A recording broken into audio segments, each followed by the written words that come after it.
A billion birds to fly into Gulf of Mexico oil spill. Despite the images of oil-soaked pelicans flooding the media in recent weeks, wildlife experts say the toll on seabirds from the Gulf of Mexico oil spill is smaller than was anticipated so far. But that is expected to change drastically for the worse. Scientists warn that as shifting weather and sea conditions conspire with the dynamics of avian life cycles, a tremendous number of birds will soon be put in jeopardy. In the coming weeks, millions and millions of waterfowl and other birds that flock to the Gulf Coast on their annual fall migration will arrive in the region either to roost for the winter or to make brief stopovers en route further south.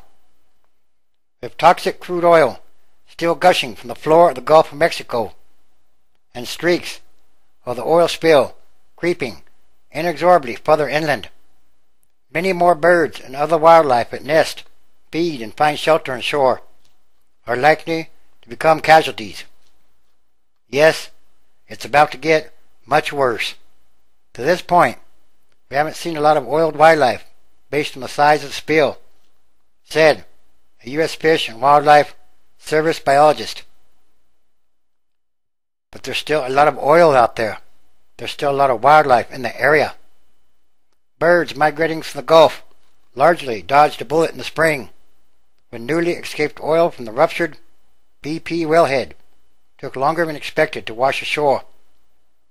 A lot of those birds are safe on their spring passage, but they won't be safe on their fall passage, said Greg Butcher, Bird Conservation Director for the National Audubon Society. Wildlife officials are taking various steps to minimize the risks, cordoning off rookeries with containment booms, paying farmers to flood fields that could serve as temporary bird-friendly wetlands, and considering new duck hunting restrictions. Authorities are even weighing the possibility of capturing baby pelicans to move them out of harm's way. Rehabilitation centers in the Gulf have treated over 800 oil-impaired birds and released at least 250 back to the wild. But there are many more that have probably died in the marshes without ever being seen. The birds are tagged, and some have come through twice. A lot of these birds want to come back to their nest. Most spills go over really quick, but this is like a new spill every day. It's really discouraging. In other words, there's never been a spill like this before. It is the worst in history. And again, there's something much bigger going on here. Revelation chapter 16, verse 4. And the third angel poured out his vial upon the rivers and fountains of waters, and they became like blood. And I heard the angel of the waters say, Thou art righteous, O Lord, which art and was and shall be, because thou hast judged thus. 6. For they have shed the blood of saints and prophets, and thou hast given them blood to drink, for they are worthy. 7. And I heard another out of the altar say, Even so, Lord God Almighty, true and righteous are thy judgments. And, yes, it's supposed to be a very active hurricane season. The storms are coming. Drop box and body counts. A container labeled bird carcass collection drop box. In a corner of the Fort Jackson Center is a grim reminder of the difficulties rehab teams face. Over 100 oil birds brought there have died or been euthanized. To date, more than 2,000 dead and debilitated birds have been counted along the Gulf Coast, quadruple the number reported a month ago when the government first began posting its daily tallies, and is set to get worse. Experts say high winds and seas from any number of storms, including Hurricane Alex, could push more oil into the fragile patchwork of salt marshes, beaches, islands, and inlets composing the Gulf's ragged shoreline. The 2010 Atlantic hurricane season, that officially began last month, is expected to be one of the most active in recent years. Moreover, the Mississippi River's drainage into the Gulf is starting to dissipate after a robust spring outflow, fed by heavy rains and Tennessee floodwaters upstream. That helped keep oil away from shore in the early days of the spill.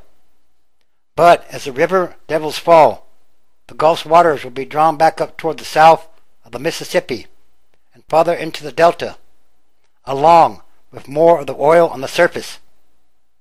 And then the hurricanes are coming. Pelicans, gannets, and other plunge diving species were among the hardest hit at the spill's outset because they feed in open water, where the oil was then most present. Shorebirds, such as sandpipers, and wading species like egrets and herons are next in line. We have a lot of birds on rookeries. We have a lot of birds in the marshes, just roosting locally. Pretty soon, we're going to get a huge influx of waterfowl as they come in here to molt post-breeding season.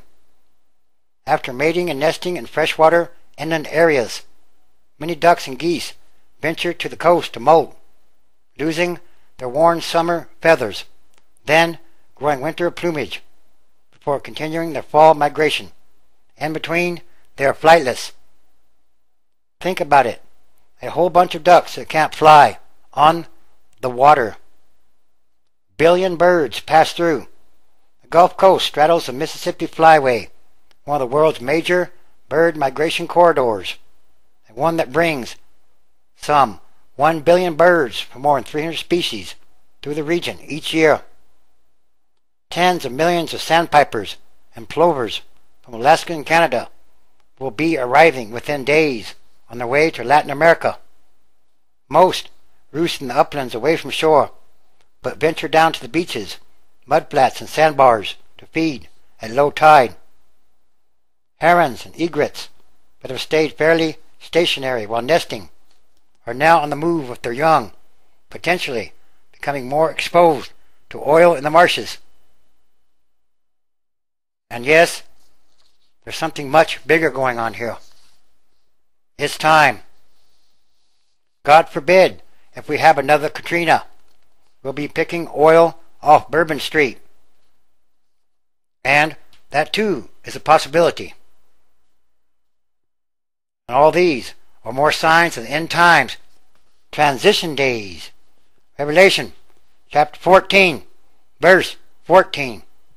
And I looked, and behold a white cloud, and upon the cloud one sat like unto the Son of Man, having on his head a golden crown, and in his hand a sharp sickle. 15. And another angel came out of the temple, crying with a loud voice to him that sat on the cloud, Thrust in thy sickle, and reap, for the time is come for thee to reap, for the harvest of the earth is ripe. 16. And he that sat on the cloud thrust in his sickle on the earth, and the earth was reaped. 17. And another angel came out of the temple which is in heaven, he also having a sharp sickle. 18. And another angel came out from the altar, which had power over fire, and cried with a loud cry to him that had the sharp sickle, saying, Thrust in thy sharp sickle, and gather the clusters of the vine of the earth, for her grapes are fully ripe. 19. And the angel thrust in his sickle into the earth, and gathered the vine of the earth, and cast it into the great winepress of the wrath of God. And the Deepwater Horizon oil spill is a physical manifestation of Revelation. And there are many signs happening daily all around the world.